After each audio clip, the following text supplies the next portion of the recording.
everybody. Good morning. I'm Jessica Lennard. I'm the Chief Strategy and External Affairs Officer at the UK Competition and Markets Authority. Now, normally I'd start with a bit about who we are, and I will come to that, but let me reframe things for a moment and start with who you are. And thanks to HSBC, by the way, and Atomico for some of the insights I'm about to give you. You are part of a European tech industry which contributes over 1.5 trillion euros, or more than 8% of European economic output. With a tenfold increase in venture capital and a 24% compound annual growth rate in tech talent since 2015, you are quite simply the growth champions of European industry. And for those of you based in the UK, you're part of a tech sector that's grown 20% since 2023 and is now worth $1.2 trillion in enterprise value. You are the driving force behind the largest innovation economy in Europe, and the third globally behind only the US and China. Maybe you're even one of the 181 unicorns valued at over $1 billion. And if you're in AI, as we've just heard, you're driving a wave of innovation worth up to £47 billion in potential productivity gains to the UK each year over a decade. You are of critical national importance to our future prosperity. And I know you're nowhere near done yet. But, and I can see some of you waiting for the but, there's always a but. Of course, I know there are major challenges ahead if this sector is going to become truly globally competitive in the way that we aspire for it to be. I know success depends on multiple factors. I've heard these many times from startups, investors, industry bodies, including those on the CMA's own Growth and Investment Council. Now, to name just a few, and these will all be very familiar to you, I know, we need to attract and retain world-leading talent. We need to tackle the growth stage funding gap with the US. We need critical infrastructure and utilities that can keep up with demand. And we need a regulatory environment that inspires business and investor confidence. And that brings me back to who we are. And more importantly, how we can help you fulfill that extraordinary potential I've just described. It brings me to the role of competition and of the CMA as the UK's primary competition and consumer protection authority.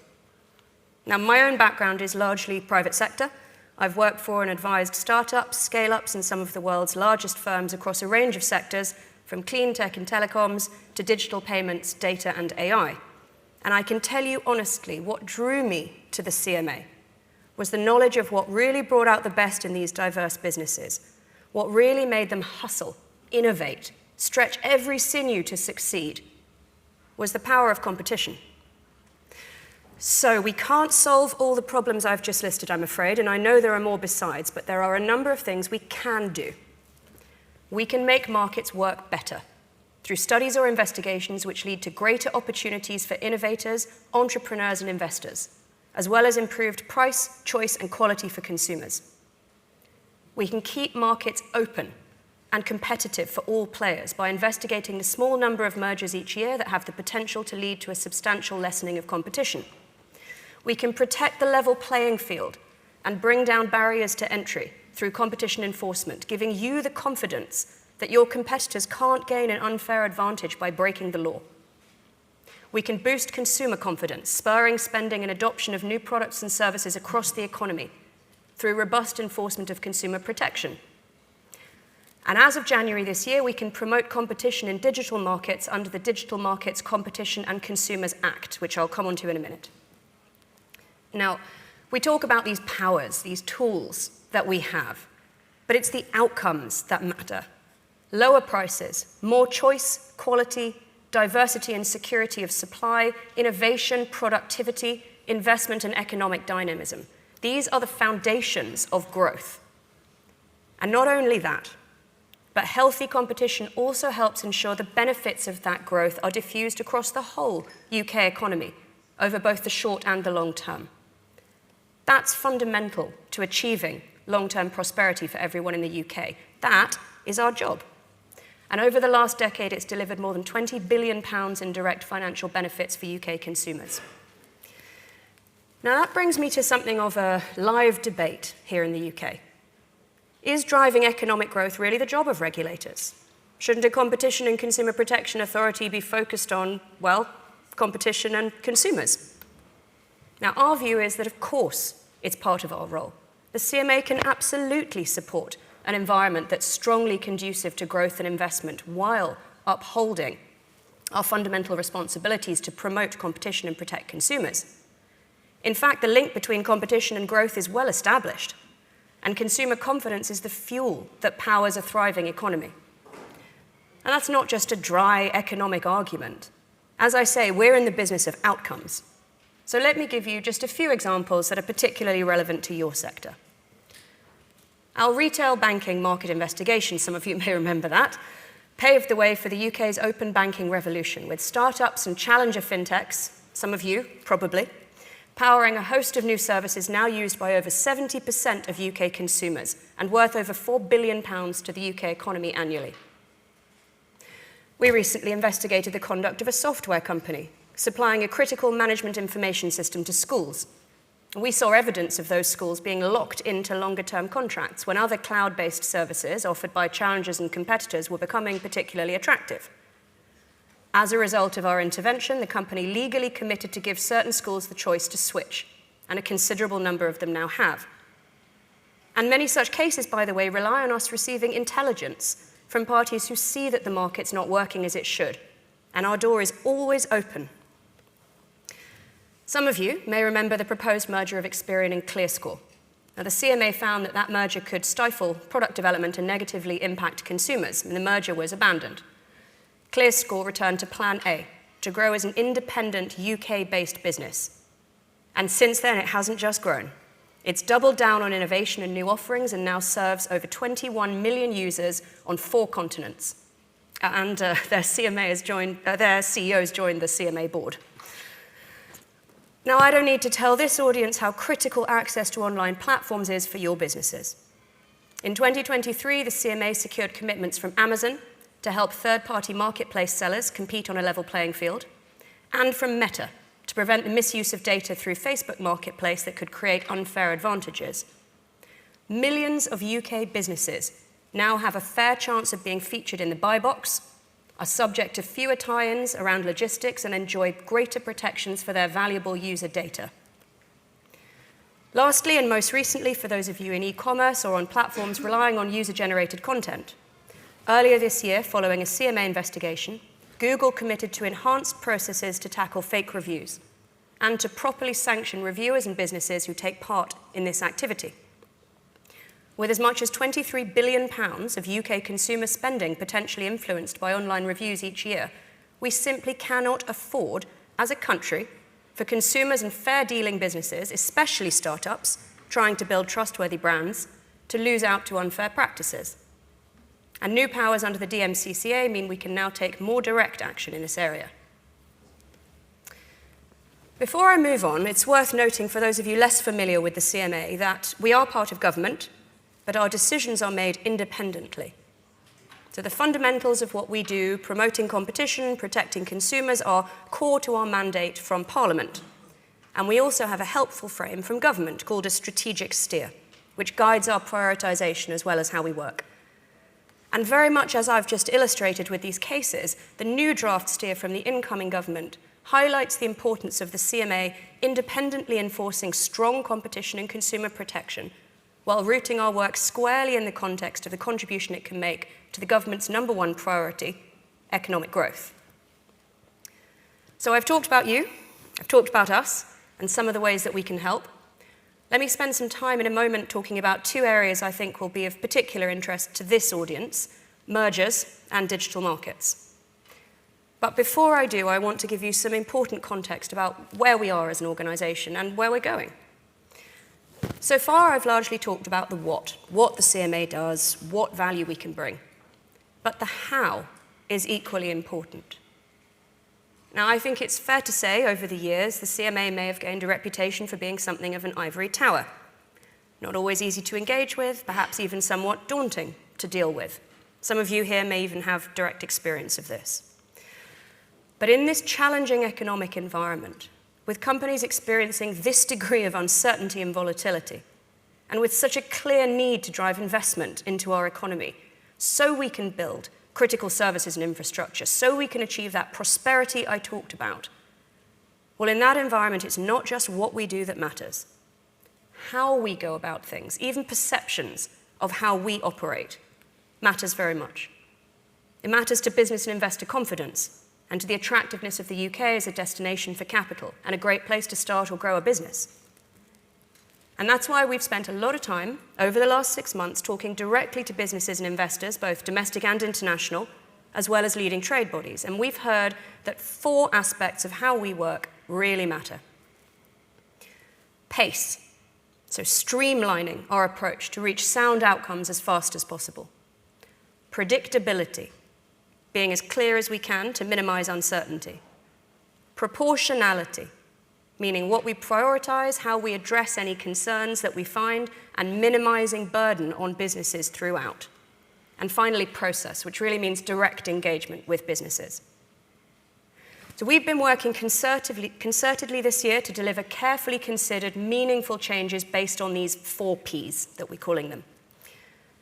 We started with merger control, where we had the most direct feedback from stakeholders, and also we know this is an area that's particularly important to business and investor confidence.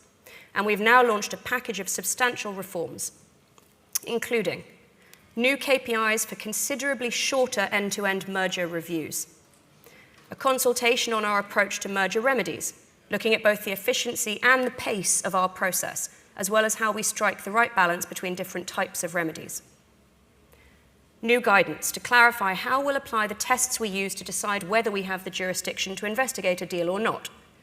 Now, UK law is actually unusually broad in this respect, and the government has now announced a consultation on refining those tests to give legislative backing to our evolving approach. A targeted outreach series to break down barriers to direct engagement with us, both inside and outside of investigations, and that includes more senior meetings early on in the process and deeper relationships with startups and investors. And finally, to bring this all together, a mergers charter that we just published. This lays out really clearly what businesses can expect from a CMA merger review and what we expect from them and their advisors in return. Now, I mentioned the importance of perceptions. In reality, the vast majority of mergers raise no competition concerns. Many enhance investment, innovation, and business dynamism. And that's why out of the 50,000 or so deals announced each year, the CMA usually prohibits 1 or 2. Now, that number hasn't changed much in recent years, even after Brexit, when we took on new powers for UK merger control from the European Commission. We've also recently raised de minimis thresholds from 15 to 30 million pounds, so we can focus on deals that truly require our attention. Our 2024 stats show that we formally investigated 38 mergers. 6 of those went to what we call phase 2. 1 was abandoned. 1 was prohibited. But that's almost beside the point, isn't it? If perceptions of our approach and the real-life experiences of companies going through these processes are undermining confidence. So I want to be absolutely clear about 3 things. Firstly, the CMA fully appreciates the importance of viable exit routes for startups, as well as routes to scaling organically. And with half the enterprise value of the UK tech sector concentrated in pre-exit companies, we know how important this is for growth. Secondly, every deal that is capable of being cleared either unconditionally or with effective remedies should be. Only a truly problematic merger, where the harm to UK consumers and businesses can't be effectively addressed through remedies, should not proceed. Thirdly, every business in a CMA merger process deserves to feel listened to by us, to understand what we're doing and why, and to recognize a sense of fairness and consistent treatment. Now, I'm going to say this again. We will always uphold our duty to promote competition and protect UK consumers. That's not going to change. And if anyone in the room has advisors suggesting now's a good time to push through a bad merger with weak remedies, I'm afraid you probably want to seek advice elsewhere. That said, I am confident that implementing the changes I've outlined, we can uphold those responsibilities while also fostering a business environment that maximizes growth, investment, and business confidence.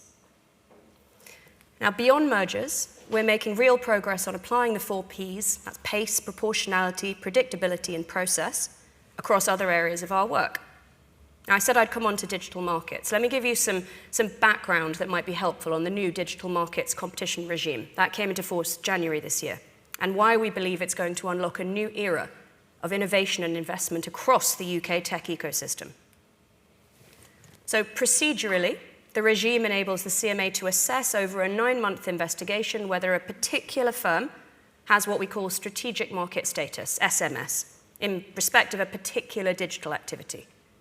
So this is carefully designed only to apply to the very largest firms with clear conditions related to turnover, market power, and strategic significance.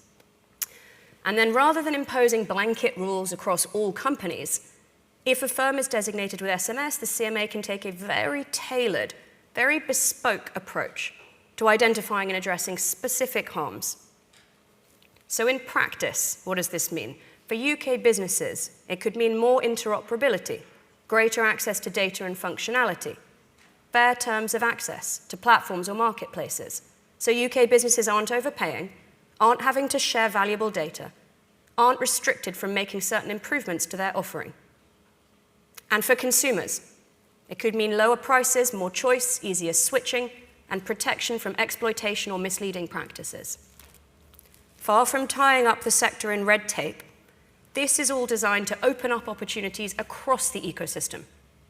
So that's opportunities for continued investment and innovation by the very largest firms, but it's also opportunities to unlock a new wave of growth by creating a level playing field for startups and scale-ups to succeed, many of them based in the UK. And there are opportunities to strengthen consumer confidence in these fast-evolving products and services. So in January, we launched our first SMS investigations in relation to Google's position in search and search advertising services, and Apple and Google's positions in their respective mobile ecosystems. And both of those conclude in October 2025. Now, coming back to our 4 Ps, the potential for heavy-handed regulation to hamper innovation and growth is particularly high in fast-moving technology-led sectors like this. So once again, it's not just the what, the how also matters. And the design of the digital markets regime I've just described already reflects many aspects of our 4 Ps. Tight statutory time limits and a broad duty of expedition bake in pace. And now we're going further by committing to streamline our approach to investigations. Still rigorous, but drilling down on potential concerns as fast as possible. Interventions are designed in an iterative, open way, providing all-important predictability. And now we're going further by committing to publish roadmaps of potential future interventions when we consult on a proposed designation decision. Now, the process itself is uniquely participative. It's based on deep, ongoing, constructive engagement with SMS firms and other stakeholders. And we're going further here too, with a proactive go-to-you approach to business engagement, including with startups and scale-ups, as well as a commitment to taking this outside the tech sector, to the UK businesses which rely on these markets every day. Finally, proportionality. Now, unlike some other jurisdictions, with what I've described, there's no automatic designation or regulatory requirements. It's highly tailored, highly flexible. We're building on those foundations now by laying out explicitly the prioritization approach underpinning our choices about when and how to intervene. We've applied our own CMA prioritization principles, impact, strategic significance, whether we're best placed to act, as well as a consideration of risk levels and resources. And we've also reflected key parts of the government's draft strategic steer. For example, we're taking into account the interplay with other regulators domestically and internationally when considering whether to act ourselves. I'll close by giving you a flavor of what's to come from the CMA in the year ahead beyond everything I've talked about so far. We'll be publishing our annual plan very shortly, and I hope that much of what we propose will be of interest and value to this audience. As you'd expect from everything I've said, the plan represents a strong commitment to competition and consumer protection, along with a sharp focus on how we can use our powers and evolve the way we work to drive growth and investment, as well as business and consumer confidence. More specifically, we'll look for opportunities through our markets work to unlock investment in critical infrastructure and to identify areas where key horizontal enablers like access to data or technology adoption can have a multiplier effect on growth. We'll support the government's industrial strategy looking across the priority sectors to where competition could spur innovation or investment, or address anti-competitive practices which hold them back. Part of that, by the way, may be facilitating companies collaborating to advance nationally important goals, skills, for example. And we've done this previously around environmental sustainability and cutting-edge cancer therapies. We'll deploy the CMA's deep anti-bid rigging experience and AI capabilities to help government identify and tackle bid rigging in public procurement, potentially opening up enormous opportunities for challengers, as well as saving taxpayers billions of pounds. We'll support delivery of the government's AI Opportunities Action Plan, looking for ways that competition can spur the progress of a thriving UK AI ecosystem. We'll keep working with the FCA, the ICO, and Ofcom as a member of the Digital Regulation Coordination Forum to enhance the clarity and coherence of digital regulation, as well as providing streamlined access to regulatory advice and support through initiatives like our AI and Digital Hub. And finally, we'll work closely with our new CMA Growth and Investment Council. That includes the CEOs and chairs of 12 leading representative bodies across the UK economy, including the likes of Tech.UK, the Scale Up Institute, and the Startup Coalition. So if there's one message I want to leave you with today, to take to your boardrooms and pipeline meetings, into your risk committees and advisor discussions, it's this.